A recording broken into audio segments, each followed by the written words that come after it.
करेज, confidence, conviction से भरी यह कहानी रेलवे प्लेटफॉर्म पर सोने वाला कैसे बना 35,800 करोड़ की कंपनी का मालिक है। Welcome back, this is Vijay Mautwal. Today I am with a story. आज की स्टोरी है सोलर इंडस्ट्रीज की। सोलर इंडस्ट्रीज का मार्केट कैपिटलाइजेशन आज 36,000 करोड़ के नजदीक पहुंच चुका है। अपनी मार्केट के अंदर भयंकर मोनोपोली, देश का सबसे बड़ा एक्सप्लोजिव मैन्युफैक्चरर और सप्लायर भी बन चुका है और अब तक 65 अलग अलग देशों में अपने मैन्युफैक्चरिंग प्लांट भी कंपनी एस्टैब्लिश कर चुकी है। काफी छोटे थे सत्यनारायण, राजस्थान भीलवाड़ा में अपने दादाजी के साथ परचून की दुकान में बैठा करते थे, ख्यालों में ही रहते थे। फोर्ब्स के साथ हुए एक इंटरव्यू में ये बताते हैं कि मैं काफी ख्यालों में रहता था। इनके पिताजी पटवारी थे। जैसे ही उनका रिटायरमेंट हुआ तो परिवार की जो माली हालत है वो काफी कमजोर सी हो गई थी। उसी गरीबी से निकल के रेलवे प्लेटफॉर्म पे सोने से लेके 35,800 करोड़ की मार्केट कैपिटलाइजेशन की कंपनी खड़े करने तक के इस सफर से हम आज सीखेंगे 5 ऐसे लेसन जो आपकी सोच बदल सकते हैं। इनकी बायोग्राफी से सीखे जाने वाला सबसे पहला लेसन है फाइंडिंग द राइट अपॉर्चुनिटी। नुआल अपनी पढ़ाई छोड़ के अपने गुरुदेव के साथ में मथुरा चले गए, जहां पे इन्होंने अलग अलग प्रकार के कई बिजनेस ट्राई किए लेकिन सफलता नहीं मिली। वहां पर करीब 1 साल भर स्ट्रगल करने के बाद में वापस अपने गांव भीलवाड़ा लौटे और वहां पर भी कई प्रकार के बिजनेस इन्होंने ट्राई किए, जिसमें फाउंटेन पेन की इंक बनाने से लेके लीजिंग बिजनेस और ट्रांसपोर्ट कंपनी स्टार्ट करने तक इन्होंने कई प्रयास किए, काफी स्ट्रगल किया लेकिन सफलता नहीं मिली। 19 साल की उम्र में इनकी शादी कर दी गई। शादी करने के करीब 1 साल बाद तक इन्होंने केमिकल एंड ट्रेड के बिजनेस के अंदर अपना स्ट्रगल किया लेकिन वहां पर भी सफलता नहीं मिली। काम की तलाश में एक बार फिर ये महाराष्ट्र चले जाते हैं अपने एक रिलेटिव के पास में जो वेस्टर्न कोल फील्ड लिमिटेड में काम किया करता था। वहां पे ये रेंट अफोर्ड ना कर पाने की वजह से इनको प्लेटफॉर्म पे भी सोना पड़ता है। यस, रेलवे प्लेटफॉर्म पे भी इनको सोना पड़ता। फोर्ब्स के साथ हुए एक इंटरव्यू में ये बताते हैं कि मैंने अपना धैर्य कभी नहीं खोया, मैंने अपना विश्वास कभी नहीं खोया, मेरा हमेशा से कॉन्फिडेंस हाई रहा और इसी की वजह से मुझे शायद सफलता मिली। तो महाराष्ट्र में इनकी मुलाकात होती है अब्दुल भाई से, जिनके पास में एक्सप्लोजिव लाइसेंस और मैगजीन थी। अब्दुल भाई अपने धंधे के अंदर ऑप्टिमम आउटकम नहीं ले पाते हैं, इस वजह से परेशान थे। इस बात का पता जब सत्यनारायण नुआल को लगता है तो ये अब्दुल भाई को कन्विंस कर लेते हैं एक्सप्लोजिव लाइसेंस और मैगजीन रेंट पे लेने के लिए। यही एक पॉइंट था जहां से सोलर इंडस्ट्रीज की शुरुआत होती है। इनके जीवन से सीखे जाने वाला दूसरा लेसन है ओवरकम द चैलेंजेस। नुआल ने एक्सप्लोजिव लाइसेंस और मैगजीन रेंट पर तो ले लिया था लेकिन सबसे बड़ी प्रॉब्लम थी कि रेंट पे कैसे करेंगे, क्योंकि अब्दुल भाई ने बोला था 1,000 रुपए पर मंथ रेंट देने को। ये नुआल के लिए एक चैलेंज था। तो नुआल वापस अब्दुल भाई के पास में जाते हैं, उनके पास में रिक्वेस्ट करते हैं। तो अब्दुल भाई बहुत अच्छे इंसान थे, उन्होंने कहा कि ठीक है बेटा, कोई बात नहीं, आप मुझे क्वार्टरली पे कर सकते हैं। ये बहुत अच्छी बात थी नुआल के लिए। उसके बाद में नुआल कभी रुके नहीं। जैसे जैसे लोगों को पता चला नुआल के पास में एक्सप्लोजिव लाइसेंस और मैगजीन है तो धंधा आना स्टार्ट हो गया और जैसे जैसे धंधा आना स्टार्ट हुआ नुआल ने अच्छी ग्रोथ करनी स्टार्ट कर 1990 तक आते आते यानी कि 1990 तक आते आते नुआल देश के सबसे बड़े एक्सप्लोजिव डीलर बन चुके थे और साथ ही साथ ऑल इंडिया के साथ में कंसाइनमेंट एजेंट के रूप में काम कर रहे, जहां से इनका सबसे ज्यादा रेवेन्यू आ रहा था। तीसरा लेसन जो अपन इनके लाइफ से सीख सकते हैं वो है मोनोपोलिक माइंडसेट। मोनोपोली, आजकल ये वर्ड वैसे आपने काफी सुना होगा, अडानी हिंडनबर्ग रिपोर्ट मैटर के उस मैटर के ऊपर मैं दूसरी वीडियो में बात करूंगा, लेकिन फिलहाल के लिए टॉपिक पे आते हैं। 1992 तक आते आते इंडियन गवर्नमेंट ने छोटी छोटी कंपनीज को एक्सप्लोजिव मैन्युफैक्चरिंग यूनिट सेटअप करने का लाइसेंस देना स्टार्ट कर दिया था। अब इनके लिए चैलेंज था कि कैसे कंपटीशन को ब्रेक किया जाए, क्योंकि जैसे जैसे मैन्युफैक्चरिंग यूनिट्स का सेटअप बढ़ता जा रहा था इनके लिए कंपटीशन बढ़ता जा रहा था और नुआल के पास में एक्सप्लोजिव की डिमांड कम हो रही थी।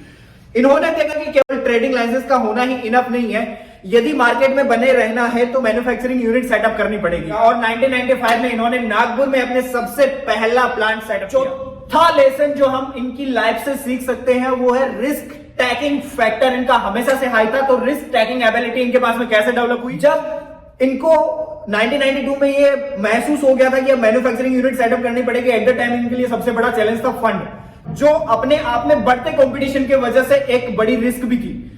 लेकिन इन्होंने रिस्क को कैलकुलेटिव रखते हुए बैंक से और पर्सनल सेविंग से करीब 60-70 लाख रुपए का फंड मैनेज किया और वहां से अपनी मैन्युफैक्चरिंग प्लांट्स को एस्टेब्लिश किया। 1995 में इन्होंने अपना पहला प्लांट एस्टेब्लिश किया। 2006 यानी कि 10 साल के अंदर अंदर 2006 तक आते आते ये देश के सबसे बड़े एक्सप्लोजिव मैन्युफैक्चरर और सप्लायर बन चुके थे। अब 2006 के अंदर सोलर इंडस्ट्रीज देश की सबसे पहली प्राइवेट कंपनी बनती है जिनको भारतीय सरकार के द्वारा भारतीय सेना के लिए एक्सप्लोजिव मैन्युफैक्चर करने का ऑर्डर दिया जाता है। केवल फाइनेंशियल रिस्क ही नहीं, उस समय इनको मेड इन इंडिया मूवमेंट की भनक लग चुकी थी। मैंने बताया ना कि ख्यालों में रहने वाले ही, इनको भनक लगते ही एग्जीक्यूशन पे उतर आते हैं। भनक लगते ही इन्होंने अपनी टीम को ऑर्डर दिए कि भारतीय सेना के आम्निशन को मैन्युफैक्चर करने के प्लांट्स में स्टैब्लिश कर लिए जाएं। ये बहुत बड़ा डिसीजन था, बहुत बोल्ड डिसीजन था, बहुत रिस्क वाला डिसीजन था, क्योंकि अब तक इंडियन गवर्नमेंट का कोई प्लान नहीं था भारतीय सेना के आम्निशन को अपने देश के अंदर मैन्युफैक्चर करने का। लेकिन इन्होंने निर्णय किया कि मैं ऐसा प्रोडक्ट रेडी कर दूं जो ग्लोबली कंपिटिटिव प्राइस के ऊपर अवेलेबल गवर्नमेंट को करा सकूं। इन्होंने अपनी R&D टीम को ऑर्डर दिए कि ऐसा प्रोडक्ट रेडी किया जाए। सुनिए, बिना किसी परमिशन के, बिना किसी प्लानिंग के, केवल एक छोटी सी भनक तक इनको लगी थी, उसी पे इन्होंने निर्णय लिया और अपनी R&D टीम को ऐसा प्रोडक्ट रेडी करने का ऑर्डर दिया जो ग्लोबली कंपिटिटिव प्राइस के ऊपर अवेलेबल करवाया जा सके और गवर्नमेंट को ऑफर किया जा सके। हुआ क्या, जैसे ही प्रोडक्ट रेडी हुआ, ये अपने प्रपोजल के साथ में पहुंच गए मिनिस्ट्री ऑफ डिफेंस के ऑफिस में और बोला कि बाहर से क्यों लेना है जब मैं हूं। देखिए, जेब के अंदर पैसा हो नहीं हो, इधर हो ना, इधर हो तो बात बन सकती है। इन्होंने क्या किया, मिनिस्ट्री ऑफ डिफेंस के ऑफिस जाके प्रपोजल रखा, गवर्नमेंट को प्रपोजल पसंद आया। फिर होना क्या था, 2010 के अंदर इनको सबसे पहला ऑर्डर मिला भारतीय सेना के हाई एनर्जी एक्सप्लोजिव बनाने का। फिर से एक बार सोलर इंडस्ट्री देश की पहली ऐसी प्राइवेट कंपनी बन चुकी थी जो भारतीय सेना के लिए एक्सप्लोजिव प्लस आम्निशन मैन्युफैक्चर करेगी। 2010 में इनका सबसे पहला भारतीय सेना से जो ऑर्डर था वो करीब 400 करोड़ का था और उसके बाद में 2014 के अंदर जैसे ही मोदी गवर्नमेंट आई तो प्राइवेटाइजेशन का एक बहुत बड़ा बूम आया। उसी की वजह से सोलर इंडस्ट्री को एक बहुत बढ़िया बूम मिल गया था। उसके बाद 4000 करोड़ के ऑर्डर्स मिले और टाइमली कंपनी ने अपने सारे के सारे ऑर्डर्स को डिलीवर किया और इसकी वजह से आज सोलर इंडस्ट्री करीब 18% रेवेन्यू भारतीय सेनाओं से करती है, 40% रेवेन्यू इनका एक्सपोर्ट से आता है और बाकी का रेस्ट रिमेनिंग रेवेन्यू ये जो अपने ही देश की कोल माइन और मेटल माइन है वहां से आता है। सोलर इंडस्ट्री आज देश में सबसे पहली ऐसी प्राइवेट कंपनी है जो भारतीय सेना के लिए एक्सप्लोजिव भी बनाती है, मैन्युफैक्चर भी करती है और सप्लाई भी करती है। इससे पहले केवल 9 या 10 ऐसी कंपनीज थी जो सरकार चलाती थी और इसके अलावा 40 ऑर्डिनेंस फैक्ट्रीज थी जो भारतीय सेना के लिए एक्सप्लोजिव और आम्निशन को सप्लाई करने का, मैन्युफैक्चर करने का काम किया करती थी। लेकिन अभी सोलर इंडस्ट्री देश की सबसे पहली प्राइवेट कंपनी है जो भारतीय सेना के लिए आम्निशन भी मैन्युफैक्चर करती है प्लस एक्सप्लोजिव भी सप्लाई करती है। भयंकर ग्रोथ ले रही है।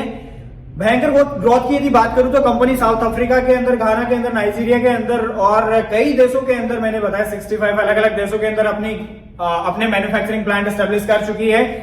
साथ ही अब तो कंपनी लगभग 36,000 करोड़ के मार्केट कैपिटल को हिट कर चुकी है और 65 अलग अलग देशों में अपने ट्रेड कर रहे हैं। सत्यनारायण नोवाल जी की बायोग्राफी से सीखे जाने वाले ये 5 लेसन थे। 5 लेसन में दोबारा समरी के रूप में यदि मैं बात करूं तो finding the right opportunity, overcome your challenges, take risk and international presence को बढ़ाइए। साथ ही साथ अपनी मोनोपोलिक माइंडसेट को भी बरकरार रखिएगा। और मोनोपोली वर्ड से याद आया, नेक्स्ट वीडियो के अंदर मैं बात करूंगा अडानी के मोनोपोलिक माइंडसेट को लेके। अडानी और हिंडनबर्ग रिपोर्ट्स मैटर के ऊपर अपन चर्चा करेंगे नेक्स्ट वीडियो के अंदर। यदि आप राजस्थान से बिलोंग करते हैं और साथ ही जो पेपर आउट हो रहे हैं, पेपर आउट को लेके फ्रस्ट्रेट हो चुके हैं, कुछ नया फिगर आउट करने की कोशिश कर रहे हैं, तो मैं आपको याद दिला दूं कि मैं अपने इवेंट्स के थ्रू कोशिश करता हूं कि आपके जीवन में कुछ वैल्यू ऐड कर पाऊं।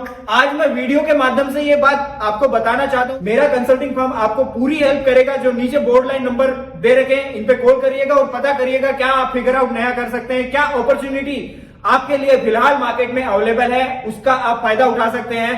कॉल करिएगा और पता कर लीजिएगा। मेरी टीम आपसे बात करने के लिए इंतजार कर रही है, काफी खुश होकर वो बात करेंगे।